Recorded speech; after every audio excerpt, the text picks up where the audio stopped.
to be in the presence of these warriors, these students, all of you, to discuss a very real and very serious issue that we're facing in our world today. My name is Jeff Wells, and I am part of an organization called Wish for Our Heroes, and we are a local and national military charity that assists military families with basic needs. So things like food, shelter, transportation, child needs, medical expenses, and other issues that our military families face, obviously PTSD being one of those issues. So many of us have been in combat. Many of us have good friends that have been in combat. Many of the volunteers for this charity have been in combat, and many of the people in this city have been in combat and other types of stressful situations that lead to PTSD. So I'd like to talk a little bit about these students and their leader, Mr. Davidson. Mr. Davidson, could you raise your hand? He's always in the background. He never likes to stand in the forefront. But we met these kids a year and a half ago, and they have just been unbelievable, the entire class. Their name is MacTeach. And MacTeach is a group of students who strive to do more than just going to class and getting their grades and going home. They do many different types of extracurricular activities. They dig into very deep, difficult issues, many adult issues that are not normally addressed in school curriculums. And so, I don't know, maybe 6 months ago, we were sitting down and we were talking, and they were going through some of their projects they were working on. And Alex, raise your hand, Alex. Alex brought up the issue of PTSD. And so we talked about PTSD a little bit and talked about some of the challenges and some of the things that we had seen from a charity standpoint. And they all came together and they basically said, we want to do this project to try to understand PTSD in a better manner, a better way. So I talked to several military folks that I knew that had been through difficult experiences, and maybe 2 or 3 months ago, it was actually during your spring break. During spring break, during their free time or their off time, we set up just a little private evening with some pizza where we came together and we just had this very private conversation between a couple of the students and a couple of the military members. And it was amazing, the conversation that took place. We just sat there, and I know Mr. Davidson and I were just listening to what was happening. It was just an amazing conversation. The bond that the students formed with the military members was really cool. And so that's when the students said, we want to do something, take this a little bit further and allow other people to see this amazing stuff happening. And so that's when the idea first came for this forum. Really want to thank UTSA and all the folks involved with UTSA for letting them use our facilities, letting us use their facility and doing this. And really want to thank Mr. Davidson for all you do for your students to be able to make things like this happen. Because I don't know about all of you, but when I was in high school, I wasn't thinking about PTSD or any other difficult issue. I was thinking about what I was doing Friday night. And so the fact that these students care to try to understand this very difficult subject really means a lot. So it's a great honor to be amongst all of you MacTeach students and just to be part of this program and to work alongside of you this whole time has been really amazing. I'd like to recognize just some other folks here this evening. Stephanie Gaddis, if you could raise your hand, Stephanie. Stephanie is the CEO and founder of the Pink Berets. She's been involved in this committee this entire time, and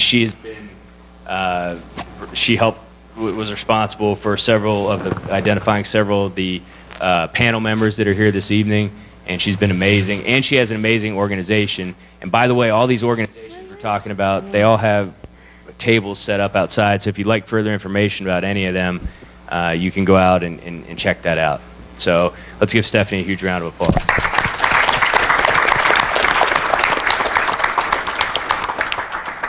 Next, I'd like to introduce Juanita. Juanita, raise your hand. From Camp Hope. Juanita also has been part of this entire planning process. She was also involved in helping to select members of our panel, and she's just been phenomenal. Your guidance and your involvement in this, and what you do on a regular basis, and same with you, Stephanie, what the two of you do on a regular basis to combat and assist this very difficult problem is unbelievable. So give Juanita a round of applause, please.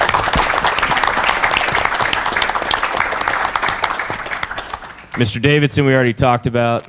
I know we've already said more than you're comfortable with, but he likes to be in the background at all times. He likes for the students to be in the spotlight, but he does an unbelievable job, and he wants nothing more than for his students to take these issues and run with these issues. And who knows all the good you've done for all your students over the years, and they're the future leaders of this country. You know, they're now going out into the world and doing great things. So thank you for all that you do and for everything that you've done. So huge round of applause for Mr. Davidson.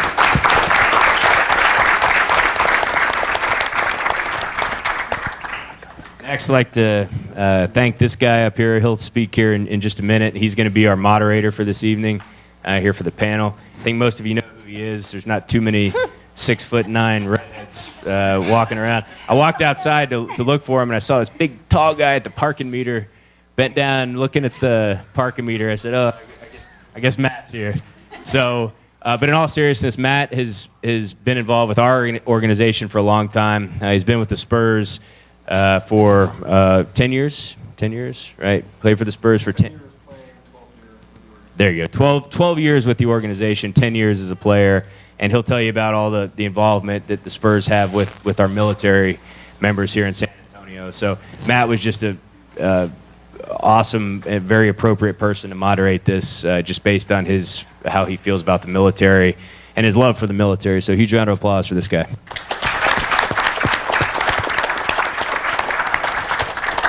Next, we have Dr. Belinda Flores. Where's Dr. Flores? She's in Austin. Oh, she's in Austin. UTSA meeting. Okay, no problem. She was a key person in terms of putting this all together. She's the Associate Dean for the College of Education here at UTSA, so let's give her a round of applause.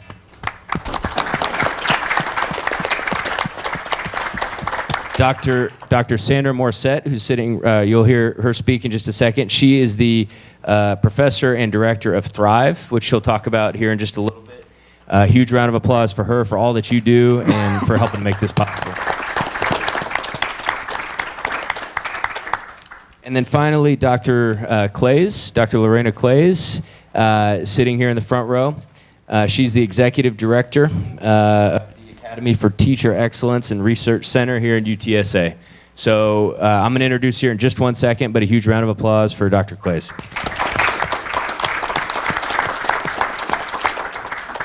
Okay, last week we had another school shooting. We've had 16 school shootings this year.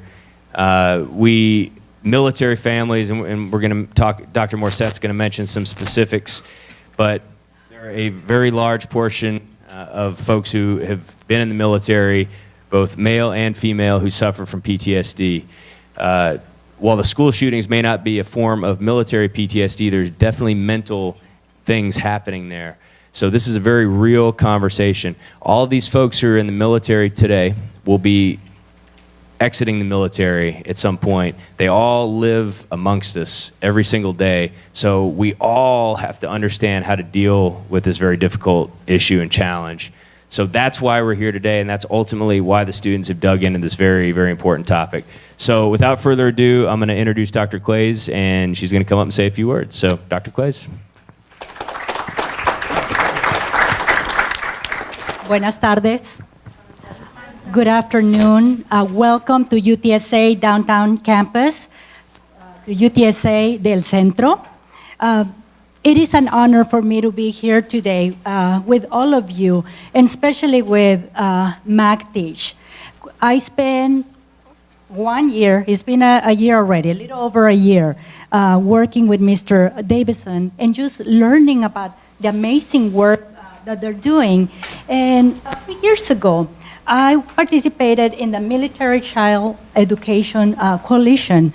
They had a special training, and I was very interested on learning more strategies and things that we can do in the College of Education to provide support to our military students.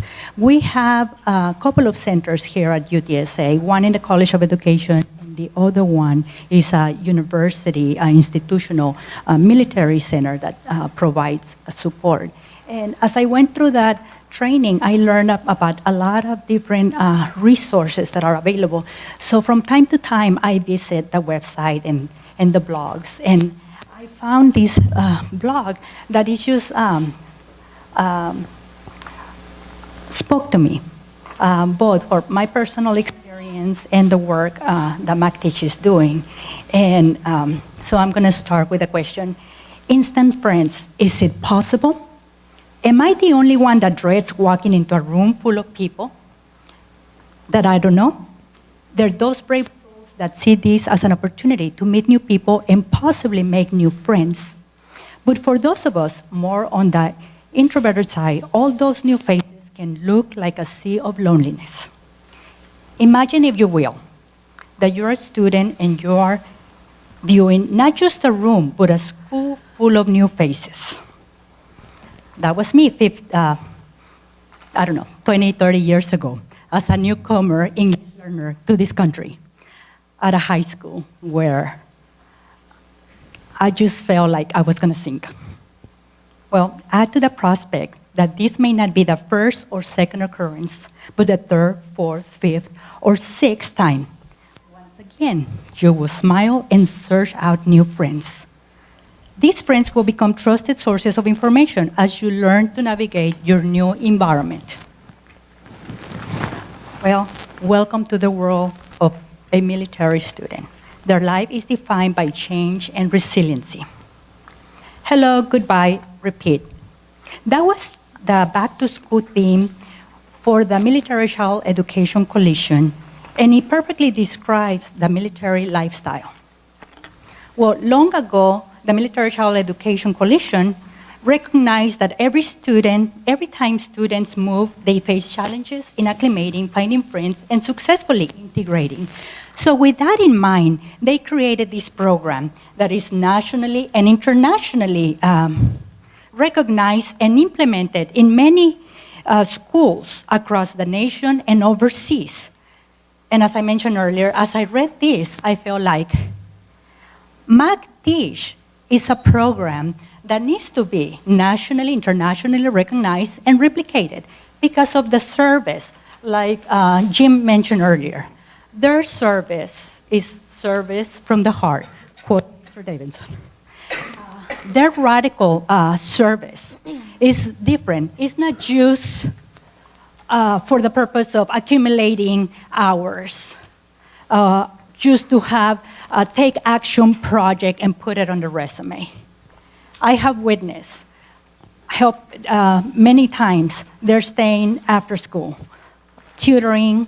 I know of the endless list of projects and organizations that they just go out there unselfishly, going to help. And as you heard earlier, they're not looking for the easy project or just to have that as one more thing to be a better candidate to go to college. But this is the radical service that is that there's no is priceless. And I'm not going to take more time, but I do want all of your support for us to continue collectively working together to support them and Mr. Davidson to make this program, as I mentioned. There's this student-to-student program that has been already recognized. What is it that we need to do together to make sure that we take MacTeach to that level? Thank you.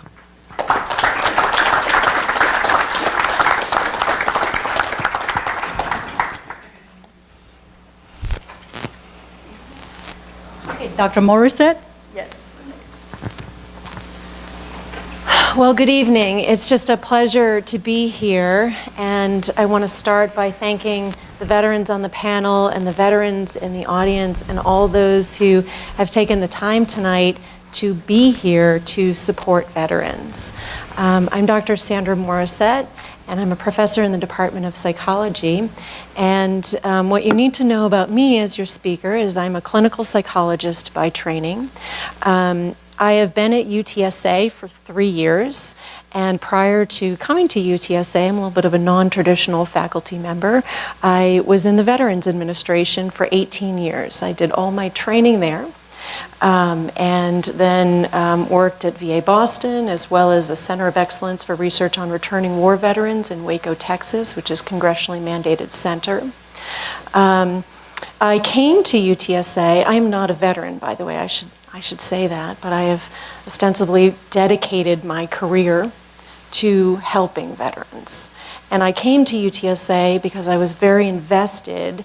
Being in the VA for that long, I wanted to reach out to the community and reach out particularly to student veterans and help them with academic success.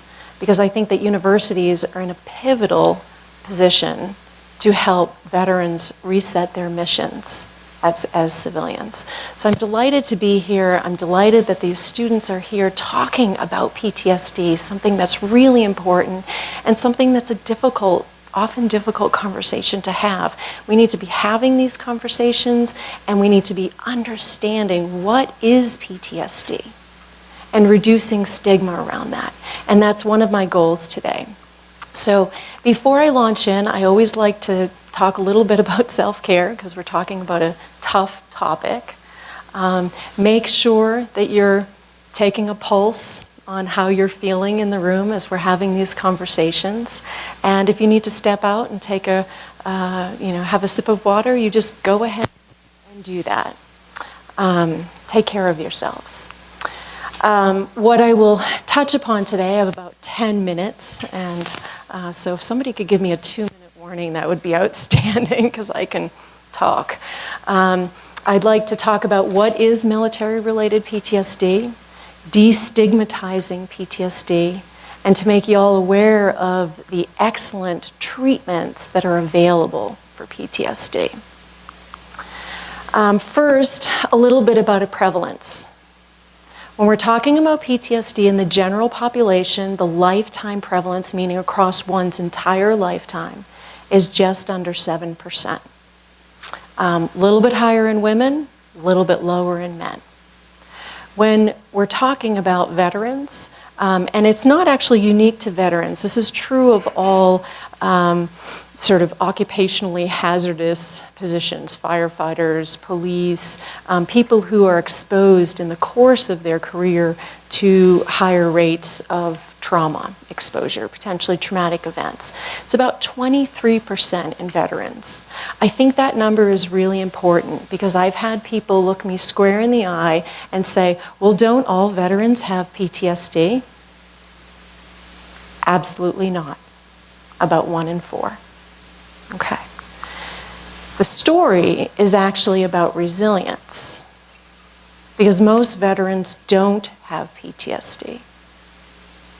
Now, my job is, of course, focused on helping those that do develop PTSD, but keep that in mind. And when you hear people talking in the community, as you're having conversations with people, tell them most veterans don't have PTSD. Resilience is the norm. So, the first thing that we need to understand about PTSD, first off, is what is trauma exposure. When we're talking about potentially traumatic events, we define those as those things that are life-threatening in nature, threatening to the physical integrity of one's being, things that expose people to excruciating details of trauma. So things having unexpected sudden death would constitute trauma. That's important because a lot of people in the public like to say, oh, well, that's so traumatic. I just broke up with my boyfriend, girlfriend, what have you. okay? That's not trauma, okay? You hear this. I see some smiles in the room. So what is important to understand as well is just because somebody experiences a traumatic event doesn't mean they're going to go on and develop PTSD. Again, resilience is the norm. So an event is only ever potentially traumatic. And some people will go on, a minority will go on to develop PTSD, and others will not. Okay. I'd like to do an exercise. So I'm guessing in this room there's people on the full spectrum, people who know a lot about PTSD or even have direct personal experiences with PTSD, to people who really know not that much about PTSD. And so I want to give you a sense of PTSD by doing a quick exercise. So by show of hands, I'm going to list up some symptoms on the board and ask people to say whether or not they've ever experienced that symptom in their life. How many people have ever experienced a distressing memory? Okay, keep going, think about it. Have you ever had a bad memory in your life? Something bad happened to you and you have a bad memory about it? Okay. How many people have experienced psychological distress, sadness, anger? Okay? Really, if you're human, your hand should be going up. How many people have had physiological reactions, heart race, sweating? Okay? Anybody who's ever exercised should have that experience.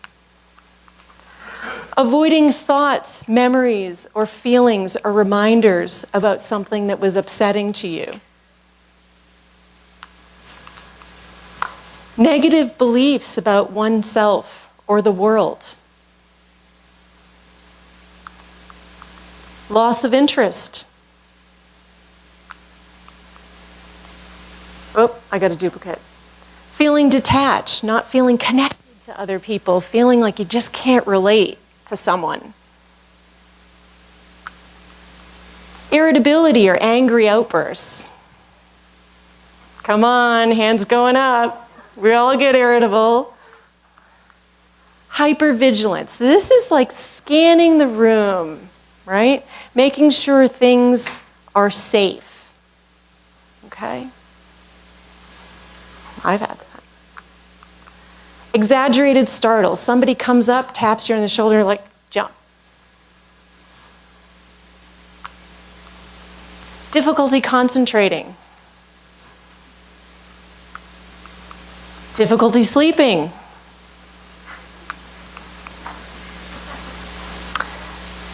These are the most common symptoms of PTSD.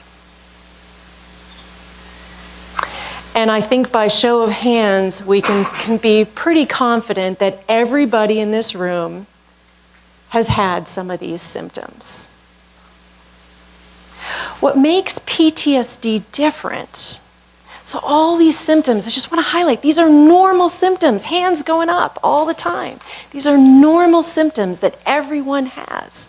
What makes PTSD different is that they have a lot more of these symptoms, and they cluster together, and they start to cause problems with family or work or school or in places that matter to them.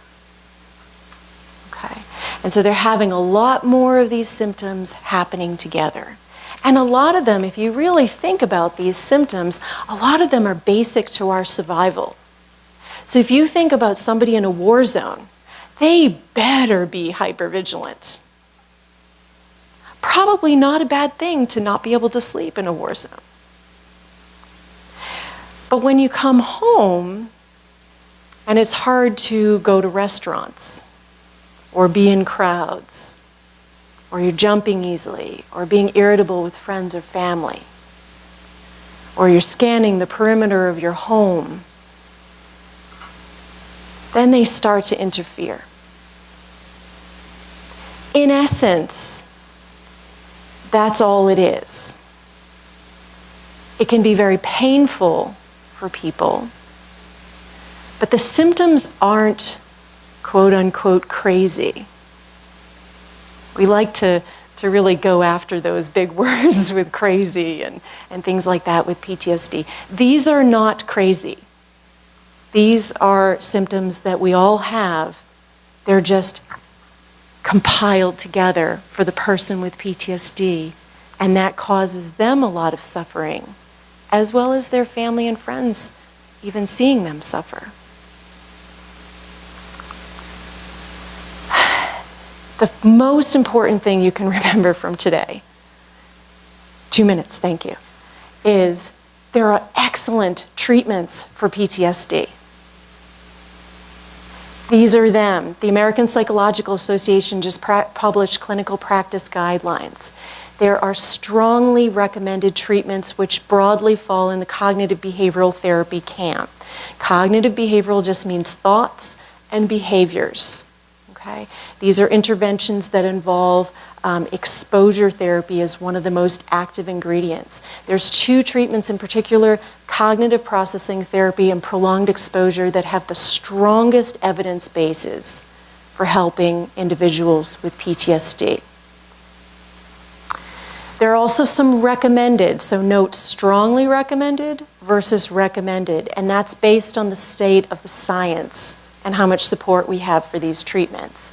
Brief eclectic psychotherapy, EMDR, some of you might have heard about, and narrative exposure therapy. Likely, at least EMDR and narrative exposure therapy, when we get enough data together, they'll become among the strongly recommended group. Not quite there yet, we need to do research. There are a few medications that are recommended, but note, there are no recommendations that are strongly recommended. The only treatments that are strongly recommended are cognitive behavioral treatments. There are a lot of barriers to care. So what frustrates me as a clinician and researcher is that we have these outstanding treatments, and yet just over half of veterans receive these treatments or reach out for these treatments. And there's a lot of reasons why, including stigma, which is why these conversations are so important. Also, a big problem is when they get to treatment, about a quarter to a third are dropping out. We've got to get treatments that have lower dropout rates. So there's big movements for science that need to happen. The length of treatment is about 10 to 12 sessions. That can be tricky when you're trying to work, raise a family, take care of healthcare needs, and whatnot. But they're generally brief. And there's even some that are briefer. I want to just mention this is important to me because this is why I came to UTSA. My fundamental philosophy in treatment is to bring services to people instead of expecting people to get to services. It's a lot harder for people to ask for help. It's very hard for veterans to ask for help. They're the helpers. So we've got to bring treatments to veterans and to people with PTSD. And so very briefly, we're doing a treatment that's a narrative writing treatment, 5 sessions. And actually why I think this treatment is going to become strongly recommended is because they just did a horse race study where they horse raced this written exposure therapy, which is a narrative writing treatment, with cognitive processing therapy, which is one of our best practices. 5 sessions versus 12 sessions, equivalent outcomes. That kind of treatment fits within a semester. That's really important that it fits within a semester because you can't start treatment and then go on December break and then come back for treatment. It's a lot harder in terms of the dose of psychotherapy. So I'll end there, but I wanted you to be aware of things that are going on at UTSA. We're really trying to help veterans. I'm the director of the Thrive Lab. I love that name because I want veterans to thrive. It's trauma health research and veterans experiences. And so thank you all for being here today and for having important conversations about this important topic.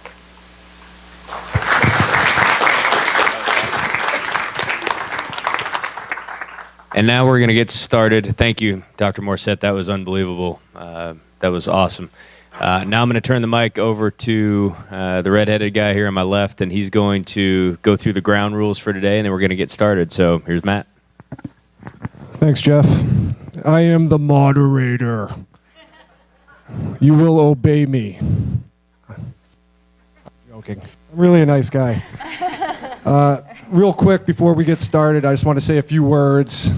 And first of all, it's an honor to be here and have the opportunity to be able to help this event. Anyone here who served, thank you for your service. You all are real heroes. Anyone who was in combat, thank you again. I played basketball. That's, playing for a military coach and Coach Popovich, perspective was always a huge thing with him.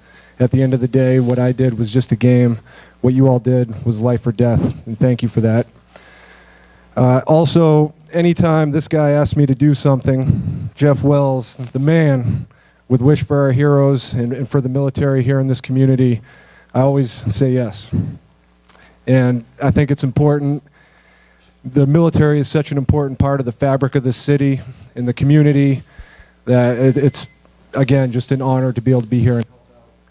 Secondly, I went to high school in Concord, New Hampshire. And I think my junior year, we switched to what's called block scheduling. So we had 4 hour-and-a-half blocks each day. You had a class, you had it for an hour and a half one day, like Monday, and then you had it on Wednesday. And then you had an alternating class Tuesday and Thursday. And you only signed up for 7 classes, but there were 8 blocks. So the school figured it would be a good idea to let the students start their own extracurricular clubs to do in the extra block. So I got together with a group of students, and we started a group. And our mission statement was to analyze the storylines of professional wrestling and breakdancing. So when I heard there was a group of high school students that were doing something this meaningful, I'm like, oh, I got to do what I can to help this situation. So a couple rules before we start. Number 1, please keep the Prince Harry jokes to a minimum. Number 2, take this opportunity to silence your cell phones because I've been authorized by the campus security. Anyone's cell phone who goes off, you're going to owe me 20 push-ups.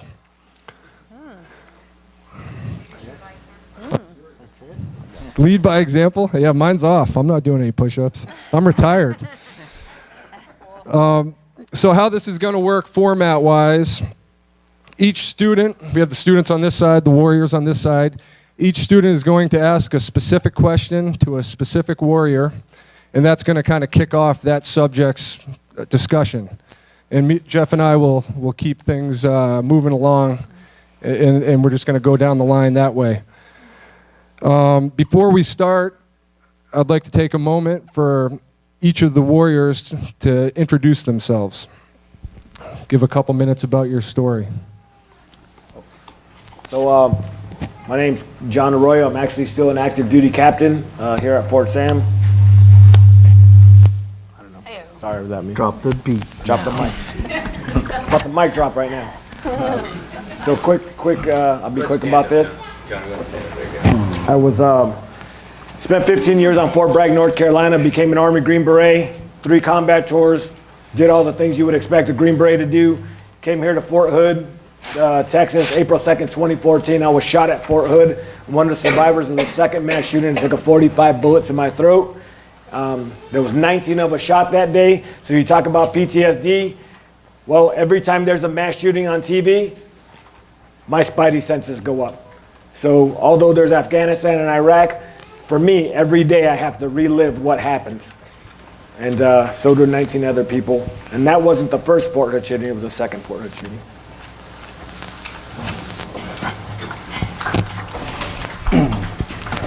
Hi, my name is Mario Urrutia, and I spent 15 years in the U.S. Army, 11 of those active duty. I dropped out of college and joined the Army after 9/11. So pretty much my entire adulthood has been serving in the military. In 2015, I transitioned from active duty into the reserve component to pursue a new life in the civilian side. And with that, struggled with PTSD, substance abuse, and May 11th of last year, had a suicide attempt and held a M4 to my head and attempted to take my life. Obviously, I was not successful, but Amen. Amen. It really, truly was a miracle. And after that moment, really saw the light. I turned my life around. I started to seek the treatment that I needed. I became one with my faith and followed Christ. And with that, I'm standing here before you today saying that it is possible to overcome a lot of these obstacles. And so thank you for hearing out my story.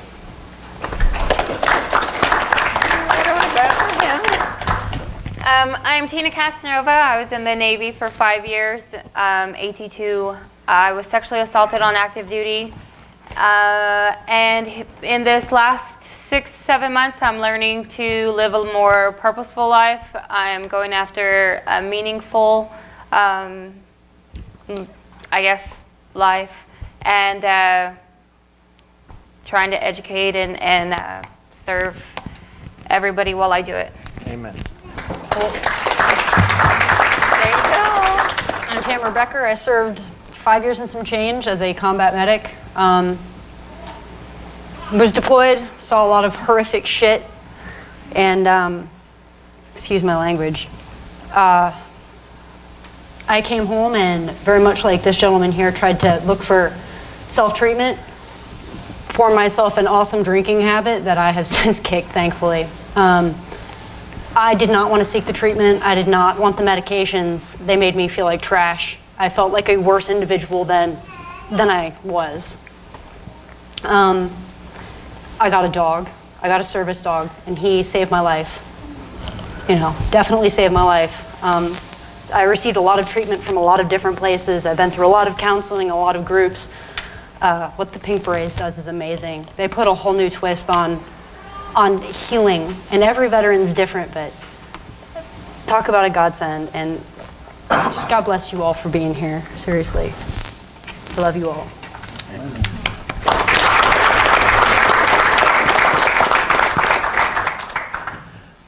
My name is Mike Loggy. I spent 20 years in the Army in the infantry, deployed 3 times. 2007, my third deployment, my vehicle hit a IED, improvised explosive device, roadside bomb, and I was the only survivor in my vehicle. And for a long time, even going through the symptoms, I was still in denial about a lot of things that I was going through. When people would come up, I'd know I'm good. Just, I didn't want to face the truth that I was actually one of those statistics. And once I started accepting it, I started helping others and giving back with what I can physically and mentally with other nonprofits such as Wish for Our Heroes.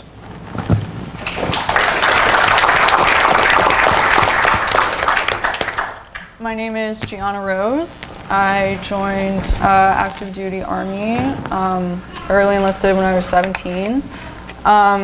I was in a high school class that was for students who are wishing to go into the medical health science field. And some medics came to my class, and I just looked up what jobs are available just for fun. And I had wanted to go into the funeral services field already for about 5 years. And I saw that that job was available, and I didn't want to do anything else except that. So I did that job and deployed to Baghdad and Kuwait. And I was medically discharged shortly after that. And spent about, that was 2012, spent about 5 years after that, like really struggling with the VA medical care. That's why I'm in Texas.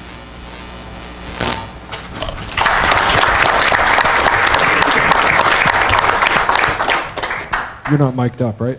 You got a mic? All right, cool.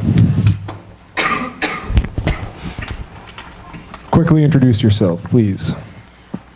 Hi, I'm Tara Gordon. I will be going to Embry-Riddle next year and studying astronomical engineering. Where's Embry-Riddle? Prescott, Arizona. Wow. I'm Tristan Jason, and I'm currently undecided with what to do. Join the military. I'm Matthew Smith. I'm going to Texas A&M. I plan to study nuclear engineering. Maybe nuke. My name is Sarah Veltri. Part of my voice is in the process of returning. And I'll be studying psychology to be a therapist at A&M. Hi, my name is Alex Patterson. I'm going to Audubon University in Ohio, pursuing an acting degree. Come on, all right. My name is Daniel Jackson. I'm going to UTSA next year, and I'm pursuing an agricultural degree. Hi, I'm Olivia Landreth. I'm going to go to UT Austin and study international affairs. Awesome. All right, well, let's kick this thing off. Alex, the actor. Alex, the actor. Let's have the first question. All right. We're going to start out by thanking y'all for being here. We really appreciate y'all for sitting down with us and taking part in this. We really are excited about learning something about PTSD. So I know we talked about the symptoms of PTSD, but for each of you individually, what is PTSD? Anyone can answer. Well, for me, you know, I obviously we saw the definition of it and what it looks like. You know, like many others, you know, I struggled with denial, but now I can say that what is it to me? It's a medical condition that I have. It doesn't define me, but it is important to understand this obstacle in front of me so that I can overcome that obstacle. So that's all it is to me. It is an obstacle in my life. So. John, why don't we all just go down the line for this one question and everybody answer it? So let's start with John. We'll go with him. Man, I'll be honest with you. Like, I know with PTSD, we all probably, everyone deals with it different. Everyone. So, for me, I think the first time I actually ever realized I even possibly had something that, you know, I didn't know what it was labeled.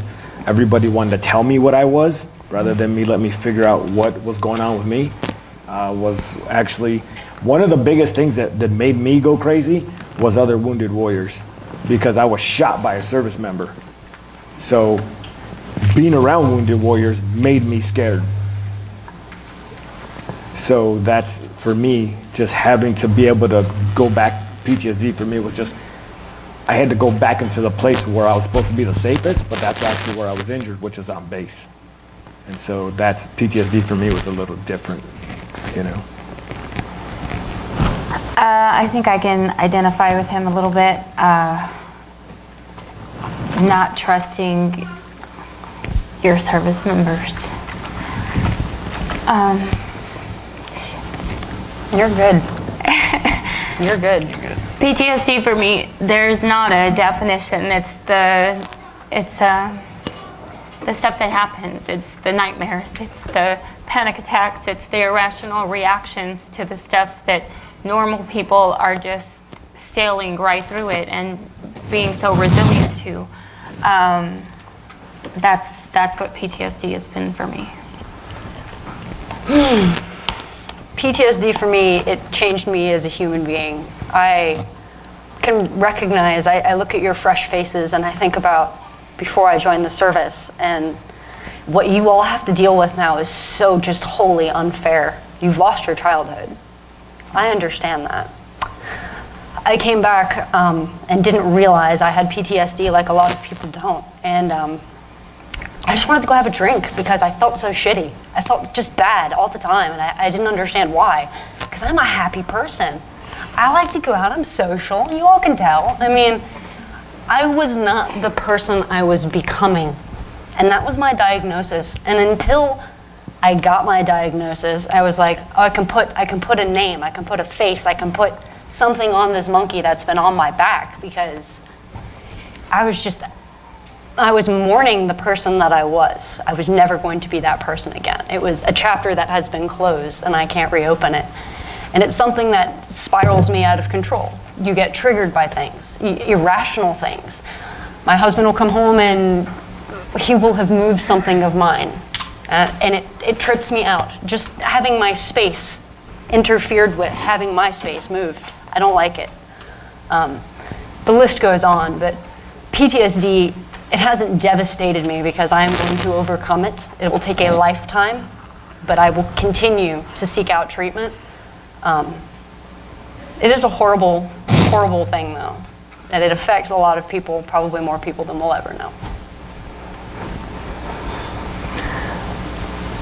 I've been diagnosed with PTSD for almost 11 years now, and now I just look at it as a way of life. You just gotta learn to deal with it the best you can. And now, to me, it's resilience. Because I don't let those stop me for who I want to be and what I want to do. It's a struggle, but resilience, I can't let it stop me. Amen, brother. For me, PTSD is like recurring thoughts, especially because there really wasn't that many people in the whole Army that did our job. In the Army side, there's only about like 600. And in the unit, you know, most people get like randomly selected for mortuary affairs. I wanted to do it. So I was already coming into it like desensitized, like by my own doing. However, a lot of there's like a stigma to it, especially when you're active duty. They don't really want you to say that you have it, because once you say that you have it, then it's like, okay, well now you're crazy and now you got to go to the doctor all the time. And once you start going to the doctor for that, it's like, whoa, you know. Then you start like, they start wanting to push you out, or like, you know, not wanting you to go. So I thought that it was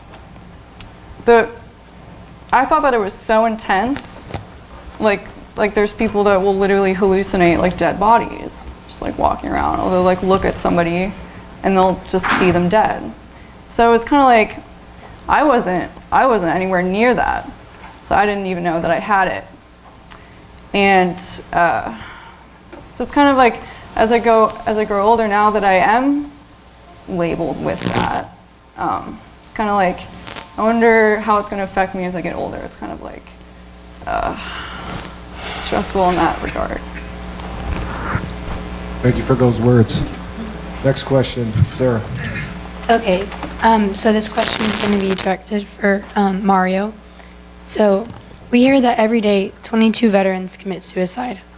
That adds up to 8,030 people per year. Can you explain to us why this is happening? I can elaborate from personal experience. Obviously, I shared that I had a suicide attempt last year. What I can say is what I went through, and I'd imagine, and from what I've come to find out over the past year in therapy, is what I went through is actually pretty common, and that is this feeling kind of crept up on me. It didn't happen overnight. You know, it started with, you know, the alcohol, you know, abusing the alcohol to escape from what I really didn't understand, the feelings that I was experiencing. You know, the hypervigilance, and that was an ongoing thing. You know, irritability. It became actually a very productive way of life for me. I was very successful. I managed to really blossom in my career because of the way I held myself. And I'm not saying that that's how that was my story. So when I transitioned, I struggled with a lot of these issues, and it carried into my my career, and eventually got me to a point where I isolated myself completely from the world, my family, everybody. And once I got to that point, I felt very shameful. I felt very, you know, where I was once very proud of what my service and who I was the complete opposite.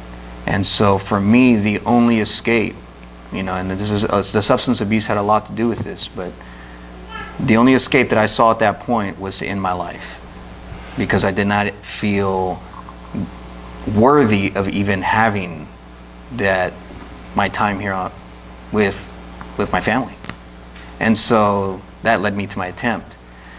And again, after, you know, therapy and really finding Christ, I see a lot of my fellow brothers and sisters, you know, the other veterans going through the same thing.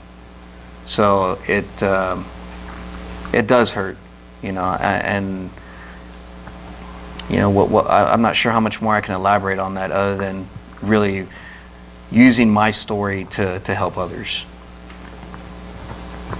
Sergeant Becker, I saw you nodding in agreement during parts of that. Do you have anything else you'd like to add? I've had 3 friends in the last 5 years commit suicide. All of them were service members. One of them was a captain. He's buried here at San Antonio. I just had a friend of mine have a 17-hour standoff with police, and that didn't end good for him. And it's so real. These people are not people that you look at and think they're crazy. Like, these people are out of their minds. These are people that are so afraid to seek out help. I'm so happy that you're here.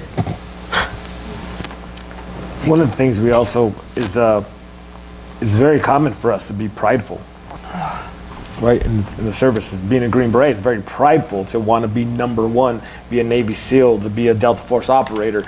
We're prided on being the tip of the spear. So when we come to needing help, that same pride that has catapulted us to what he just said, I use it in my career, and it's elevated.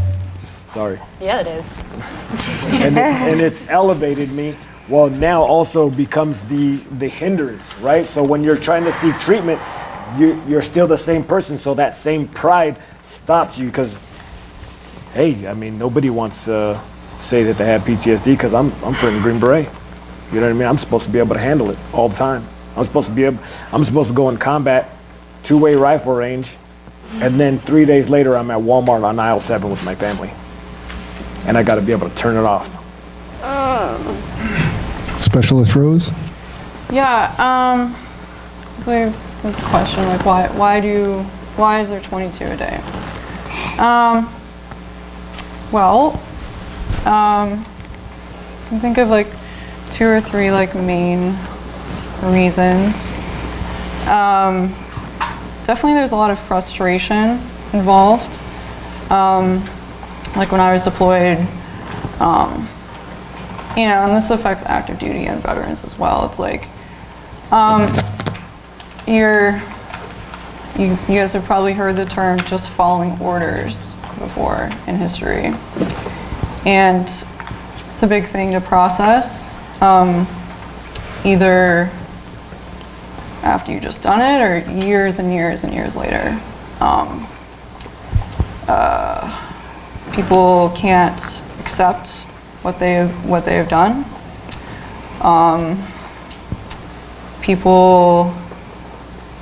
Veterans, you know, veterans, okay, like going to seek help, it's like everybody wants to seek help, but it's like, you know that the healthcare system is so like counterproductive. It's just like once you get there, you're like turned away, or you're insulted by what you're feeling, and like it's downgraded because it's a matter of it's financial obligation. Because when you walk in there, they just don't want to pay for your treatment. So people dealing with chronic issues, physical and mental, it's like, when is this going to be over? There's not really an answer. It just depends on how much hope and faith and just will you can muster. And just some people just they want to make a difference, and historically martyring yourself is one way to make that happen, unfortunately. And that's a feeling a lot of veterans have.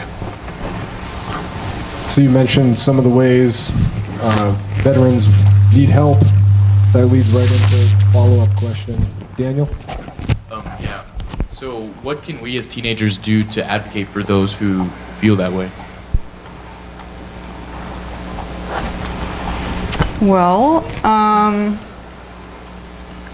I mean, I was born in *91, and we didn't have internet and social media, and that's something that is very prevalent now. And especially during like the Vietnam era, like people were treated so terribly when they got back. Like, it really hurts to hear about how, like, you'll see it in movies all the time. Like a veteran will like literally never talk about their service, like ever in their entire life. Or if they do, it's to like one other veteran in their entire life. So,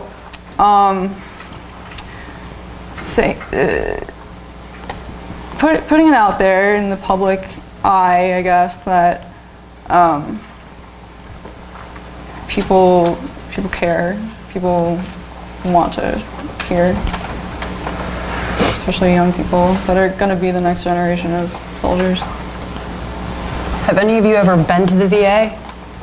I'm not saying just waltz on over there and walk in, but if you call their director of relations over there are tons, hundreds of old veterans in wheelchairs that would love to sit and tell you their stories. I'm telling you. I walked over to a guy, World War II era, with a grenade tattooed on his hand. That man had a sense of humor, and he wanted to just talk about his experiences. The Vietnam War era guys, if you can get them to open up to you, they want to talk about it. It's especially just to process through it for themselves. She brought up a good point. I wasn't around when social media started. You guys are. You know how to use all that Instagram, Twitter, Facebook stuff. Yeah. Yeah. Okay, next question. Olivia. Yes, hi. We talked about the 22 veterans that kill themselves a day statistic, and we wanted to know, what would we tell our friends who are really interested in joining the military? Do it. Do it. Awesome. Do it. Some of the best life experience I got was there. Everything that happened, everything that my family has experienced, the one thing that I would say is I would never undo that choice to join. I will have served no matter what.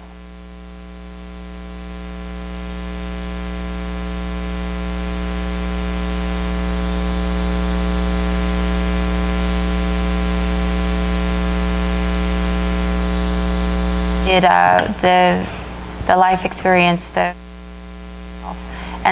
it's kind of a sick way of looking at it, but had everything not happened to me, I wouldn't be as happy as I am today, living the way that I am today, being so fearless, going after everything that I'm so passionate about, had I not been pushed over that edge. So, do it. So, when I graduated high school, I was not the smartest person to be able to go to college. And I wanted to get out from my parents' house and live my own life. The easiest, quickest way for me to do that is to follow in every man in my generation is join the military. I don't regret it. Even the things that happened to me, I spent 20 years. Even after I got hurt, I spent another 8 years in. It will teach you life skills that you don't necessarily will learn in school. Heck, I don't even think school teaches life skills anymore. It teaches discipline. It'll teach you how to live on your own and be an individual, be a person that you want to be. And the military is not for everyone, but even do 4 years. Do 4 years, see how you like it, learn how to live, learn life skills. You don't like it, get out. It's as simple as that. But if you like it, continue on.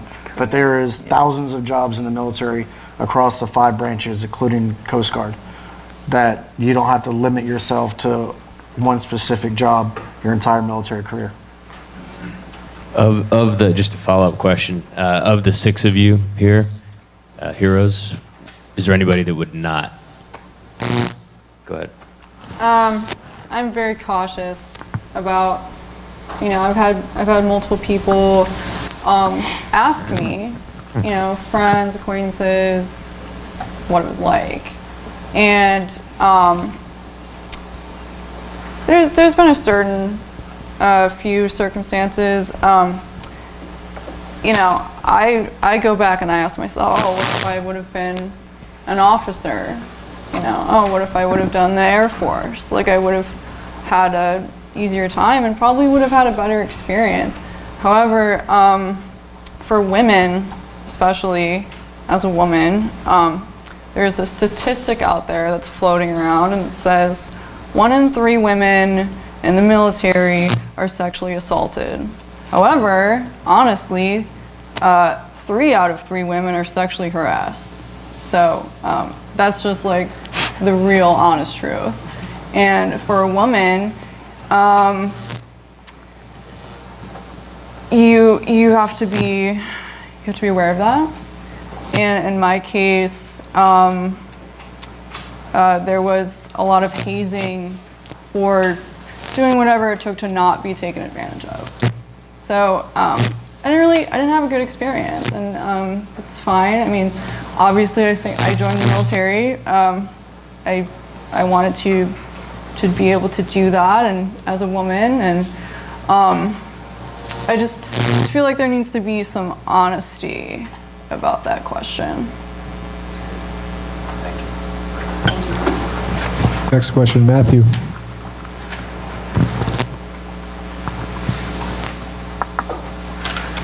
This is open for anyone who wants to answer it. Could you explain how PTSD affects the families of those returning? And specifically, could you explain how it trickles down and begins to affect your children as well? Having gone through this pretty recently, I can tell you that everything that I thought I was struggling with was exacerbated with my family. They got the worst part of the entire process. Starting with my wife. She was basically the subject of all. I really did push a lot of my aggression and irritability her way. Not because I didn't love her, but because I had no one to turn to, and being my life partner, it is unfortunate that I did made that decision, but I did push a lot of burden her way. She took care of me on numerous occasions. It was almost a lifestyle to be intoxicated, to be drunk, and to act out. It was the norm for me to get kicked out of establishments because I was drunk, and maybe get in an altercation with somebody, or maybe even argue with my wife. And so that was something that she had to deal with and cope with as well. And she really had to put her feelings aside to take care of me. And so now I'm starting to see that, because now I'm giving her the opportunity to really address a lot of those issues that I honestly was oblivious to. And it was a little selfish of me to not really think about that. My kids struggled as well, because they saw everything that was happening. My son struggled in school. He started to have some behavioral problems at school, acting out, really trying to seek attention is what it was. And he didn't have anybody to talk to about it. But he has been able to. The kids are very resilient, and he was able to bounce back very quickly with family therapy and some of the resources that were out there. So we saw earlier that some of the symptoms was short-tempered, frustration, sudden outbursts. Well, you could take a simple little disagreement and just make a mountain out of an anthill. Just totally explode and just start arguing and fighting for no reason. And if you have children in the house, they're going to hear it. And then they're going to be in the middle of it of what side do I take? It could trickle down. It affects everybody, including your pets, because then they start getting scared of you too, and there's a lot of noise going on. Coming from a female's perspective, it's a little different. I'm a female with PTSD, and my husband has to deal with me. And as a man, that can't be fun, right? Yeah. He's had to take care of me on several occasions. Without him and his support, I would not still be here. I have a 7-month-old daughter that I used to be able to relate to the children in Afghanistan. Burned, hopeless, helpless. Where's my mom? I can now relate to the mother. And mom guilt is like 10 times worse than any of that. I am terrified that I'm going to damage my child. I'm going to damage my daughter because I can't control myself. And like I said, it's going to take me for the rest of my life trying to maintain. But in listening, I so want to be healthy for my daughter, for my child. Like, there she is. I have a 7-year-old who went the first 3 to 4 years of his life with his mother not wanting any contact with him.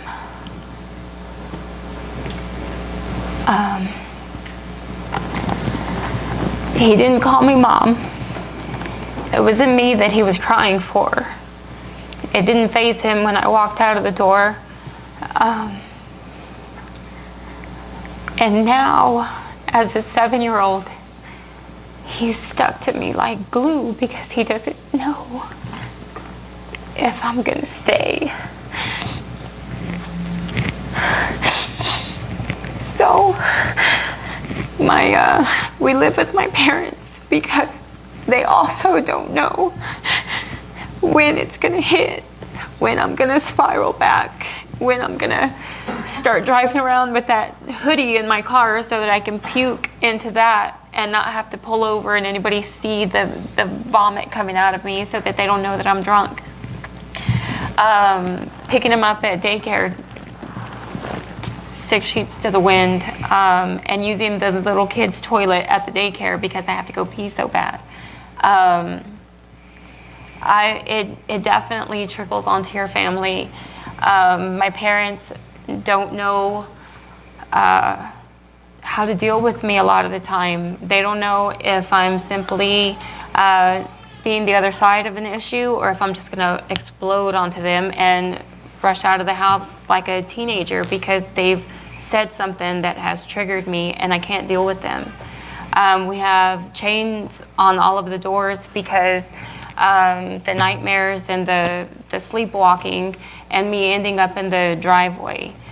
My parents' anxiety because I would sleep in my car rather than sleeping inside of anybody's house because those houses make you somebody can find you. They can find you. They're gonna get you with that big address on the front of that house. My brother, my siblings, I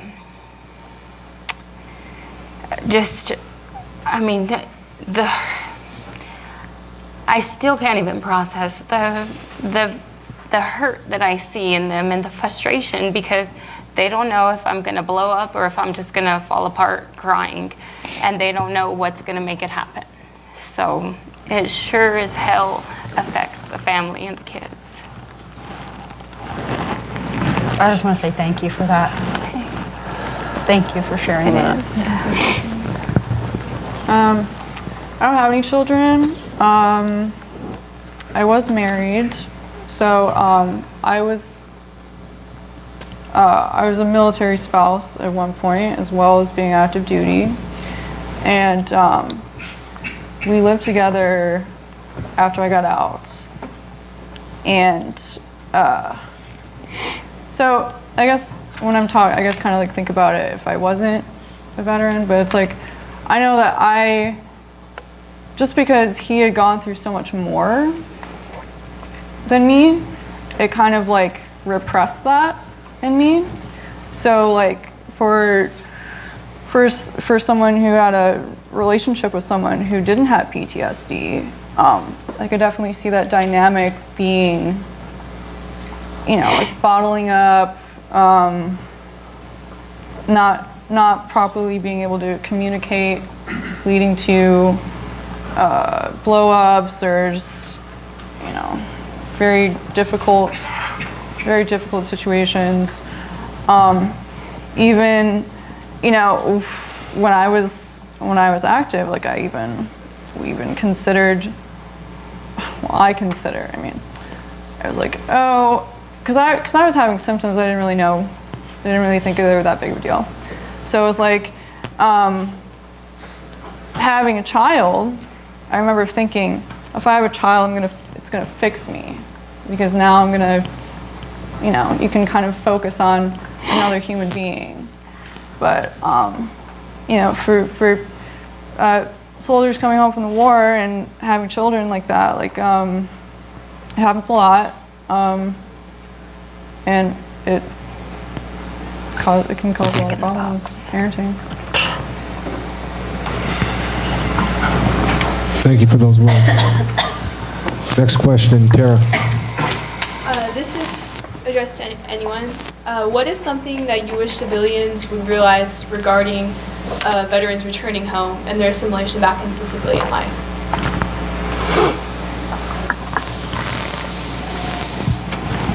You're not the same when you come back. Everything's brighter, food smells more, everything tastes different. I sat in an IHOP with a plate of pancakes in front of me and I could not fathom what I was doing, that this was real. It was surreal. Coming back was very surreal. As it's been echoed, nobody knows how to deal with you exactly. You quite don't know what you're doing when you get back. Everything, you go on leave, some people are doing this, your units are getting thrown around everywhere, and that's just getting home. Nothing's normal. Nothing's the same. It's been so easy over there to wake up and go out on mission. And if you die, you die. And if you live, you get to go home. It's like, your consolation prize to coming home a little messed up. Be gentle with us. We may not deserve it. God knows I've done some things I don't deserve a kind word a lot of the time. But the patience and support has helped me heal. Having someone say, you're being ridiculous right now, somebody, obviously not a random person, you're being ridiculous right now and you need to stop. Like, it's an interesting question. Because I don't know how as a high school student going to be a college student that you would. Do you want to be notified when you're acting ridiculous? Absolutely. Me now in my healing process, other people, no, you don't poke that bear. You don't say you're being ridiculous to some of the Rangers I know. You just don't. Me, I need to hear it from my husband. If a random person on the street said it to me, I might, blast them. But my husband and people I care about, people close with me, absolutely. I need to hear it maybe after the fact. Absolutely. Because I need to know, I need to recognize in myself what my triggers are and what I'm doing. If I'm spiraling, what's happening in my head. Because I don't see it, other people do. The question was what I would wish For them to... What would you wish civilians to understand about you returning back to your old For me, it'd be perspective. I would want them to, even if it was just a snapshot of what I'm going through physically and emotionally, all those emotions when I'm at my worst. and just to have a snapshot of some perspective of what that looks like, and maybe through that perspective have an understanding of maybe have a little more compassion. Not to say that they don't already. I think we're very privileged to be in a time where veterans, support is very common, especially here in Texas. But I think perspective is probably the biggest takeaway. I think one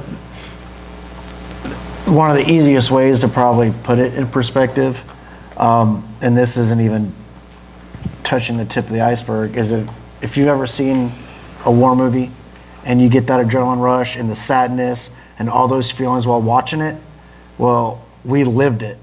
And coming home from going 100 miles an hour to 3 miles an hour, it slamming the brakes and trying to stop your life and put it back where you left it a year ago or 6 months ago or however long your deployment was.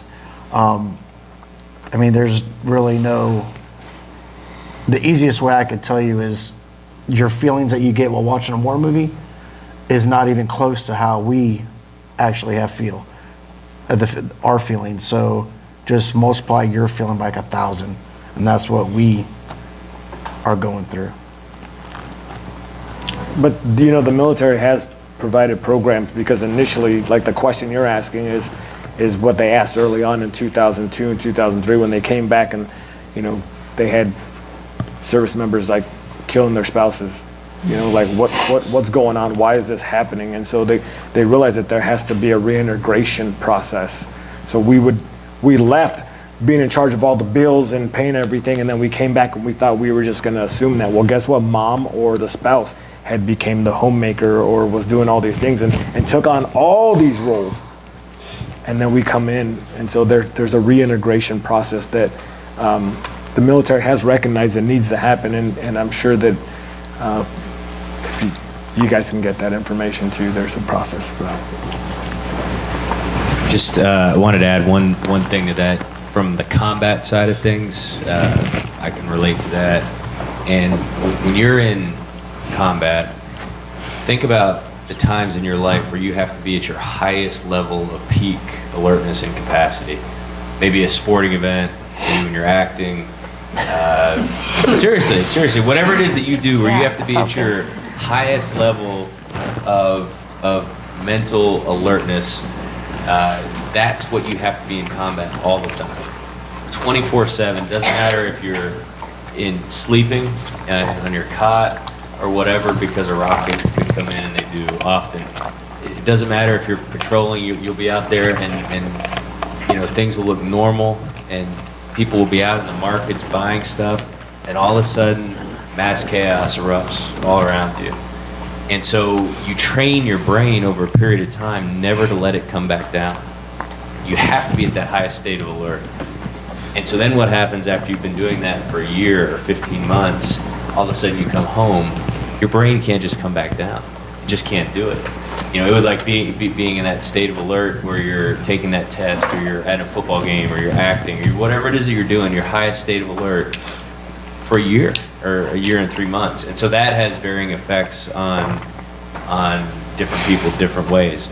For some people, talking about it is a great way to handle it.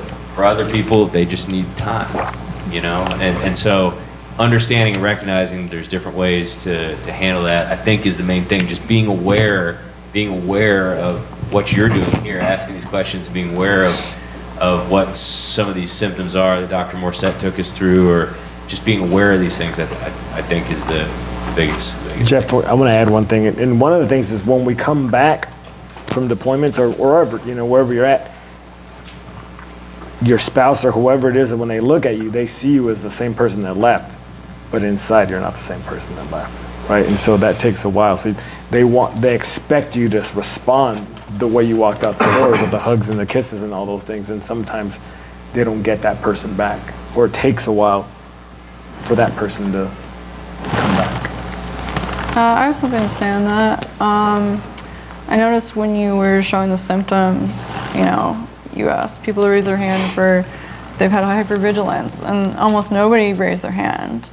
And hypervigilance and vigilance are different. And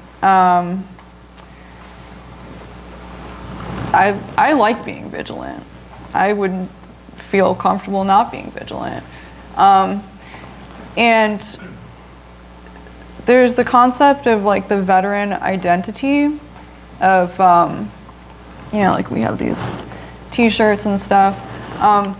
It's like some people hide it. Some people hide the fact that they're a veteran, especially in a school setting, because especially with like younger minds, like I didn't even know, like I wasn't even fully educated about the world and like history when I was serving.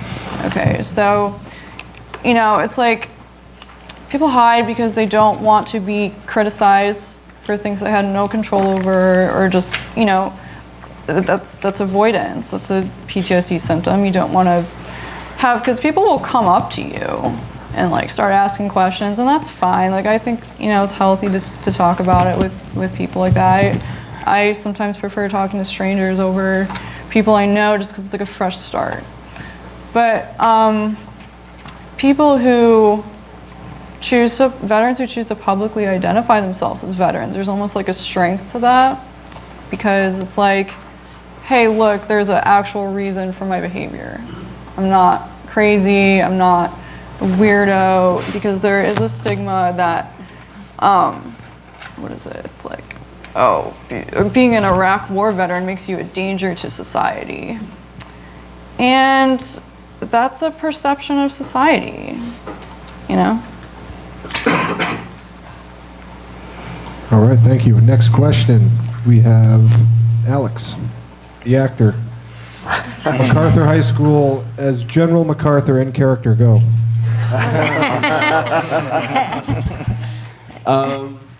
A previous question we talked about. That's awful. Previous question was. A previous question we had about the trickle down and how it affects your family, and many of you mentioned your children. And a big thing when we started this was that kids in our school could be suffering from having parents have PTSD or any of those symptoms that we talked about, and nobody talks about them in school. It's not, the symptoms aren't taught. It's not a thing that people talk about. And my question is, do you think forums like these they'll make a difference, or what do you think would be the right approach to educating students? Well, I know a lot of schools have counselors that kids go in and speak with, and that's, I think, where it starts there. But what you were saying about this and involving people, I mean, I've not spoken to this many people about my story, and now everybody in this room has heard 6 veteran stories. That's huge to me. That's a big deal. Yeah, this doesn't happen very often. It should. I think also, I think the parents are naive, or they're going through their own situations with maybe alcoholism. They're in the middle of it and don't even know that their kids are battling with some of these symptoms or dealing with some of the effects of it.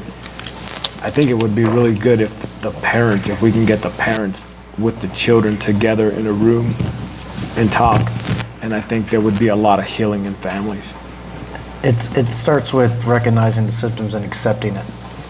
I mean, that's the biggest thing, is recognizing that there is students that could possibly be going through it because of their parents or something of their own. I mean, you get in a car accident and you're scared to drive, that's PTSD.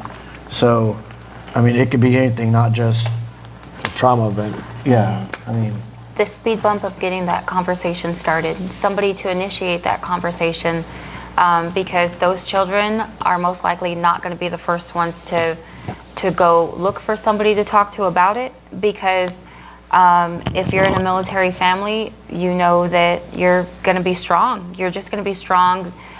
You don't have time to sit there and entertain the idea of anything bad happening, because that's kind of cursing it from the beginning. You don't go into it with a bad attitude.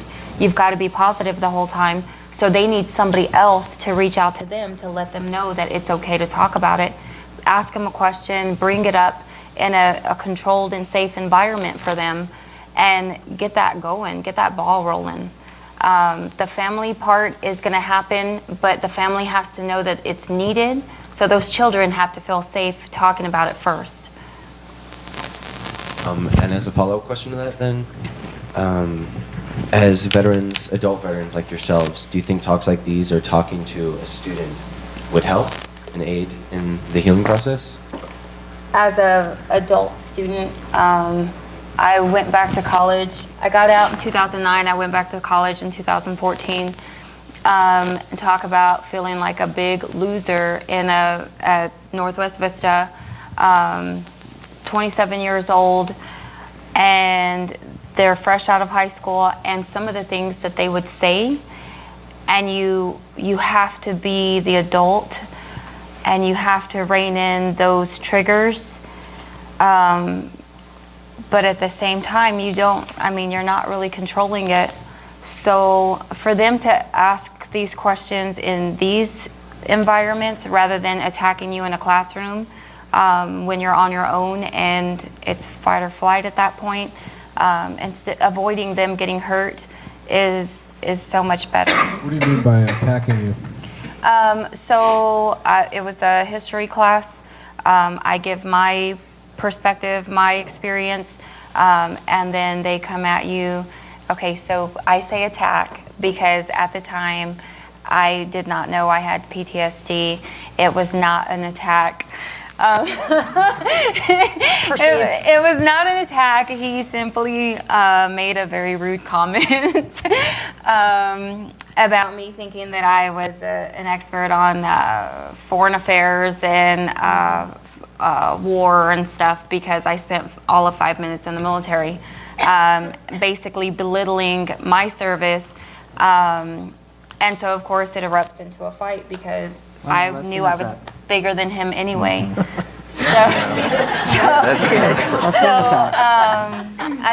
got ugly really fast. So kind of piggybacking off what you just said, Sarah, why don't you ask your question?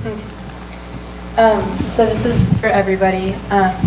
So how has participating in a war or in the military impacted your view of human nature?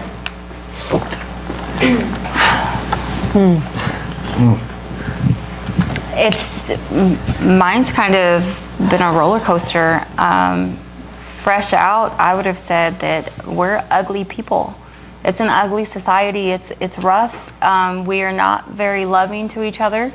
But at the same time, you start working on yourself, changing the way that you perceive things, and start recognizing that most of the time it's yourself that is your worst enemy. They're not as ugly as they seem. And the resources that are out there, this situation alone, the understanding and the way that they're entertaining what they don't even understand that we're going through, and the effort that they're putting forth to learn is just amazing. So.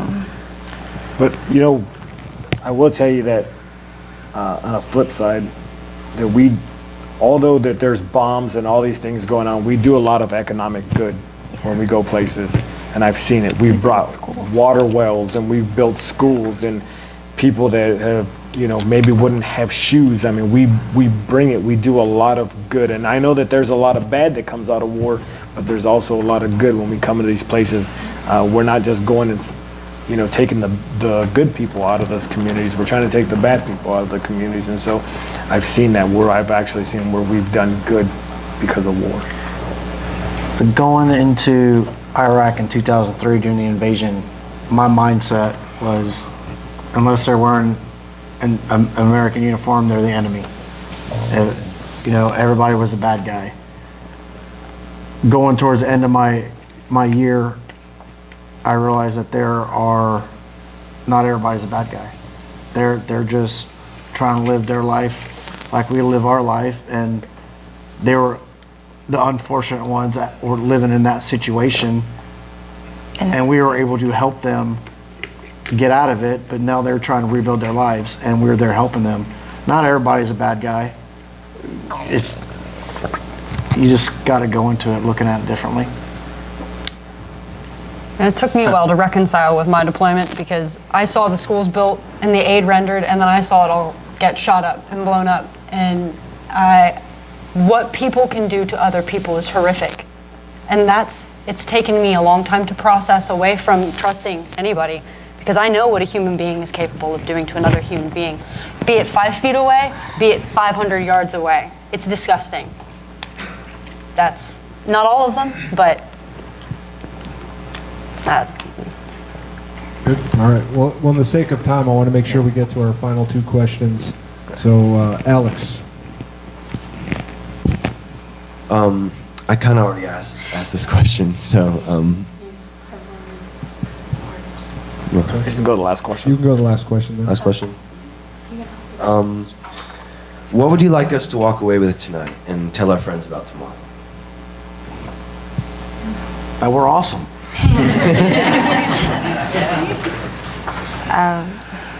Just everything that you learned. I mean, the symptoms, of the PTSD, how it affects us, and how you can recognize it if you're walking in a store and you see someone acting crazy or flipping out. You know, can you identify that person as a veteran? He's just having a moment, or is he literally just a crazy person on drugs or whatever? Just recognizing the difference of somebody who's actually going through a moment and just how you can deal with it. Instead of flipping out and tackling the person, just say, hey dude, everything good? You all right? And just talking to them like a human instead of a crazy person. Knowledge is power for us and for you. On a grand scale, we have come in here and told you our deepest, darkest secrets. We have shared things about ourselves that our families don't know. And I'm still a human being, and I'm still gonna put a smile on my face and shake all of your hands and walk out of here like this never happened. I'm a human being too. All of us are.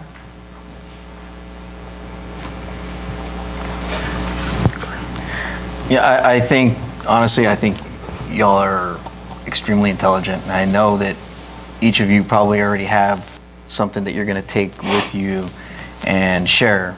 And my hope is that you actually go out and share and reach, start off with your circle. The folks that start with your families. And, expand from there, your friends, your social network, and share whether it's one takeaway or whether it's a few things that you want to share, and whatever story that resonated with you, share that little piece, that little takeaway. I think that's what's going to be important. And I think there's different parts of what was said tonight that resonate with each of you. So take that, because that's our stories. We don't, it's not easy for us to come up and share a lot of these intimate details, but we do this in hopes of it reaching out to a bigger audience and eventually saving somebody's life at some point. I would like to add one thing, is that although we talked about the symptoms and you're talking to a military population, I hopefully if you see the symptoms throughout society, and it's not just a military population, that you would recognize and wrap your arms around those people. Because although we're talking about our experiences, there's so many people that now, if you notice, the war is now here. I mean, you can't turn on the TV nowadays. I mean, everybody is rushing to tell you the bad news. And it doesn't stop now. So it's no longer just us that are battling PTSD or going through traumatic events. I mean, it's happening daily. And so recognizing and seeing these things, not only in the veteran population, but now amongst society, how do we help? Right, so now what's gonna happen is we're gonna take our experiences, we're gonna take our scars, and we're gonna go help society, because that's what we're called to do. We're gonna use our scars to go help society and help people. And I know we're on our last question here, but I just wanted to give the mic to Daniel one more time. Daniel, just talk about your situation a little bit at home and kind of what you're working through there. So my father was a Vietnam veteran. Ever since I was a kid, I remember when I was little, I asked him tell me about what it was like, and he never talked to me about it. And I still, to this day, have not heard that much about it. And I guess that relates a lot to y'all because y'all, I guess, experienced some of the same things that he has. So I'd like to get your take on that. It doesn't matter who speaks, but just some advice for... I'm going to let any of the other people with children older go first, if anybody has anything. I would say take these stories that you've heard and tell your father. Talk to him about what you're doing here. Tell him what you've heard and see if he could relate to some of these stories, and he might, open up. And we had this conversation the first time we met. Just share what you're doing, share the stories that we've told you, and maybe he will feel willing to open up. I have a question though. Is your dad battling PTSD? Because maybe the stories need to stay there. Okay. He used to, I don't know to the extent, but I know that after the war he had some sort of symptoms. Yeah. Okay. So I'm just saying, if you just want to know about his service and stuff like that, that's great. But maybe some of those stories are meant to just never to be told, and because if they open up, you just don't know what's going to come out or how it's going to shut once you open that door. Sometimes it just takes the right person. My grandfather was in World War II. He was at D-Day and Pearl Harbor, and he never talked about anything until he met my wife, who was an MP, and they started talking, and she was the first person he ever opened up to, and this was 3 years before he died. He never shared any of his stories with anybody in his family until he met my wife. So sometimes it just takes that right person that could share a link with him for him to be able to open up. And maybe more time. And what he in his eyes views you as you growing up, even though you are already a young adult. As a father and as a mother, I want to protect my child. If she ever asks me questions about my time in service, it will be years until I am able, in her 20s, 30s, until I'm able to talk about these things with her, because it's not something I feel my child needs to be exposed to unless I can't help it. Now, she will be living it and dealing with it, understandably. I have PTSD, and I will for the rest of my life. But I am going to be receiving the help I need to maintain. And that's how I view it. He may be trying to protect you. Maybe. And it may not be fair to you, because you want to know, but... When the time is right, you'll know. Well, thank you all. Thank you guys. Thank y'all. Thank you. For the moving and tremendously informative words.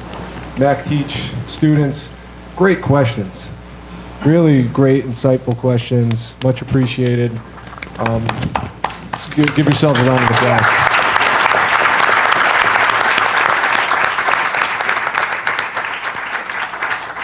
Would you guys allow me to ask a question? Are you Dr. Morissette? So over the years, post-traumatic stress has been called soldier's heart, shell shock, battle fatigue, or combat stress. Only recently was it labeled as a disorder. And disorder is defined as a state of confusion, a disruption of normal physical or mental functions, a disease, or an abnormal condition. So I personally struggle with that label of disorder. I've always felt like I've had enough post-traumatic stress to make it rain.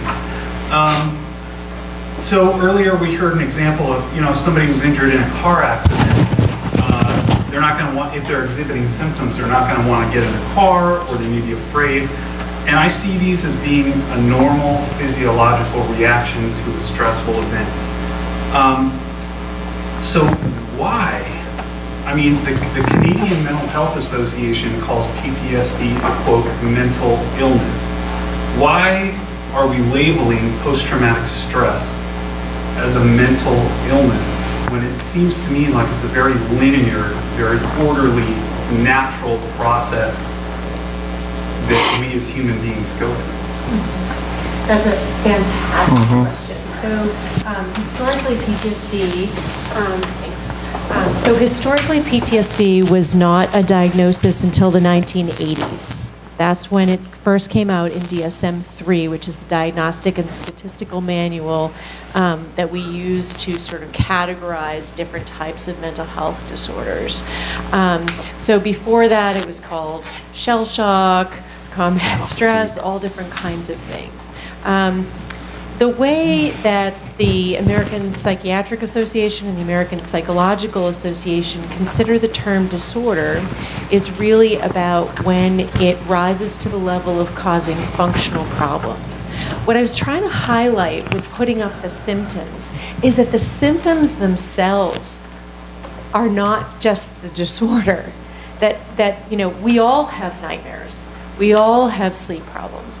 We all have concentration problems. I was trying to normalize those, not to minimize at all, because PTSD is incredibly painful for people, okay? But it's when these symptoms hang together and they persist beyond a normal reaction that we then call it disorder, and it's only disorder when it starts to cause interference or significant distress. Somebody's very bothered by the symptoms that they're having. A disorder can't be a disorder unless it's causing problems, right? So snake phobia, right? Harder to have a snake phobia in Massachusetts, where I'm from, than Texas. Because Texas, you can have a lot more interference in your life related to a snake phobia, okay? So it's all about the problems that the symptoms hang together. When they hang together and they start to cause functional impairment or distress. There was a lot to your question. Right. So Now, what's the other piece? Quickly, you used the word normal. Can you define that? Oh, gosh. Well, I don't know how else to say it, but to my mind, PTSD is a normal reaction to abnormal life events.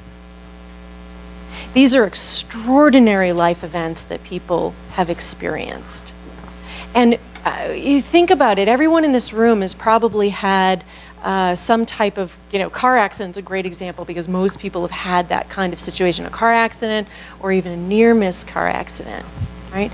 What do you do after that happens? Well, you replay it in your head, and what could I have done differently? And wow, that was really scary, and you have all that physiological arousal, even with a near-miss car accident. All of that is part of our fight or flight system, and it's part of survival. If you don't have that physiological arousal, you can't survive. Right? You have to have that blood going to the large muscle groups, running, heart pumping. Okay, gets your brain to actually focus on the danger. Okay, so you have to have those symptoms. What happens though with PTSD is it becomes almost like a false alarm. You're getting these symptoms more often and with more intensity than is needed. Can I ask one follow-up to that? Just when we have to close this out here in just a minute, but just in 1 minute or less, Dr. Morset, is it curable? There's treatments. There's treatments. We talked about treatments, but Mike Loggy, I've known Mike for 6 or 7 years, and the progress or the level of when we first met and how you responded to things, and just when we just interacted to now it's been a tremendous, it's a tremendous difference. But will Mike ever get to the point where he doesn't have nightmares and where those things that he went through do not affect his daily life? And then where is that definition, or where is that? It's a fantastic question. Okay. So here's the thing. We have best practices, strongly recommended treatments. When I hear all you, I want to go back to clinical service, and I love hearing the stories and working with veterans and help them being better. My quandary as a scientist, and why I am a scientist, is because our best practices help half. That is not good enough for me. And so that's why we're trying to develop newer treatments. That's why I'm bringing that treatment to UTSA. I just treated this amazing veteran. He had 13 deployments in a 10-year period. God bless him.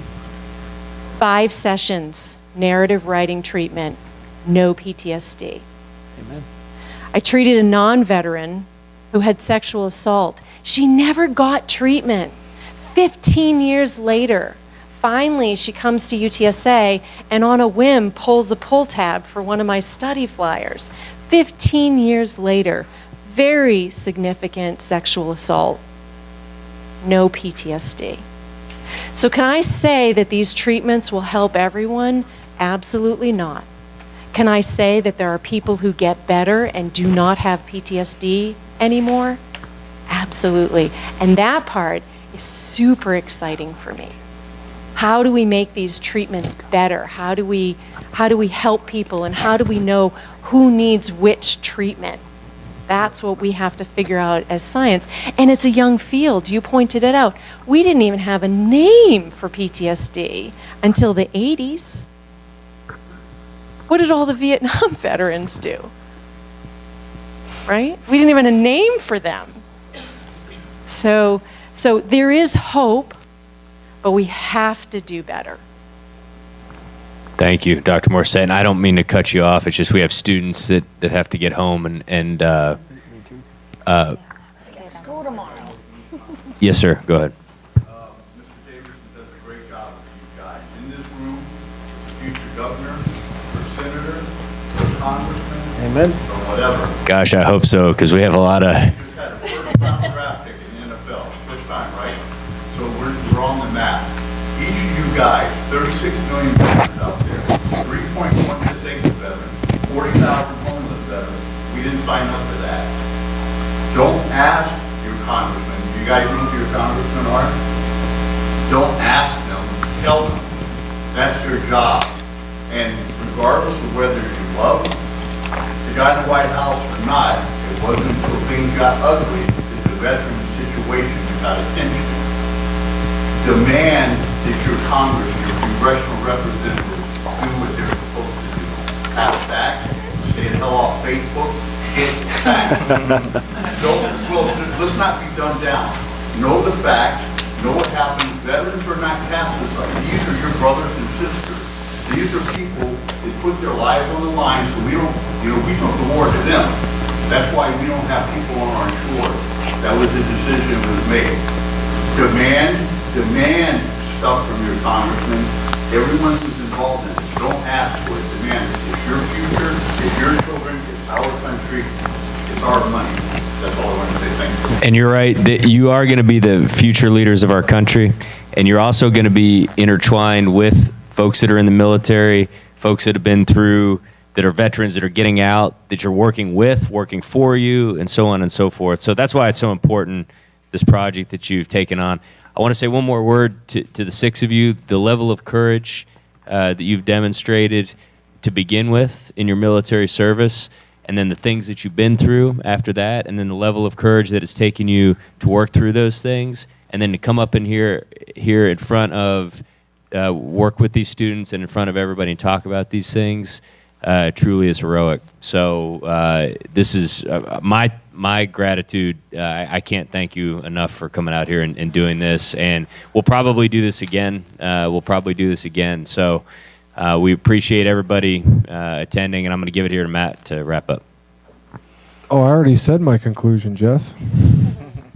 No, yeah, everybody's already said everything. But again, thank you all. He's right. You're so courageous.